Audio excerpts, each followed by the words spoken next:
Fortunately, in the ArkLaTex 2019 ends as it begins. The death of Shreveport police officer Shateri Payne in January was one of the biggest stories we covered this year. Jackie Jovic gives us a look at some of the most memorable moments. 2019 was filled with happiness and heartache. 1042, have a female patient with a gunshot wound to the head. The year began with the loss of Shreveport police officer Shateri Payne. She was shot in the head as she sat in her car preparing to leave for work. We all collectively feel the pain of that loss. Police say her ex-boyfriend, Travion Anderson, killed her after learning she planned to take their daughter and move out of the house they shared.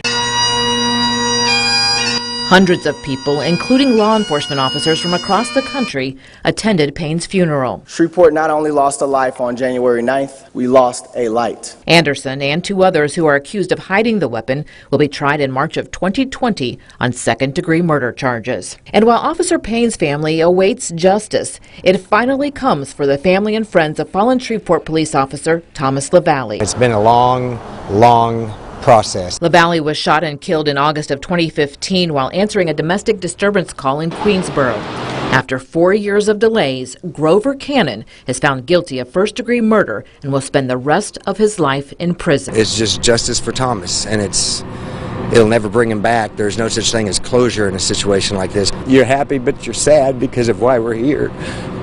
Because we all love Thomas. Hey, get off the phone! 2019 also brought its share of law enforcement officers being forced to fire their weapons. Man, put those scissors down. You're gonna have to shoot. The Bossier Parish District Attorney found Bossier City Police Officer Patrick Edmonds Jr. justified in his use of force. Shoot me. Body cam shows Shannon Rupert refused to cooperate, continued threatening him, and repeatedly told him to shoot her.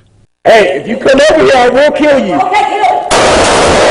If I die, let somebody else live off of my mistake.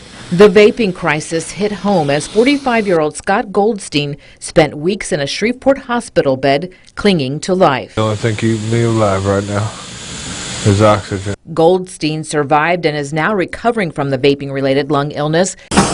As of October, the CDC says 34 vaping-related deaths had been reported across the country. You got to give me a big win, please, okay? Okay?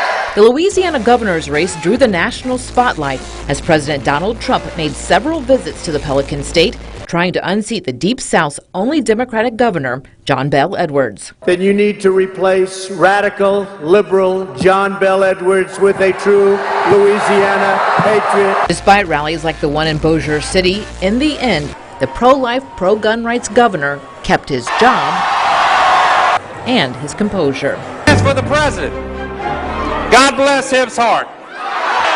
For Justin Jefferson. And plenty of blessings flowed to the LSU football program. An undefeated season and SEC championship title resulted in several Coach of the Year awards for Ed Orgeron. The long list of awards for quarterback Joe Burrow is topped by the most coveted, the Heisman. Touchdown! Then the Tigers said later to the Sooners in the national championship semifinals. LSU enters 2020 with clear vision and a singular focus to show Clemson, the toughest Tigers, wear purple and gold. Jackie Jovic, NBC6 News. Jackie, thank you so much. For a complete list of 2019's top stories, head over to ArkLaTex homepage.com.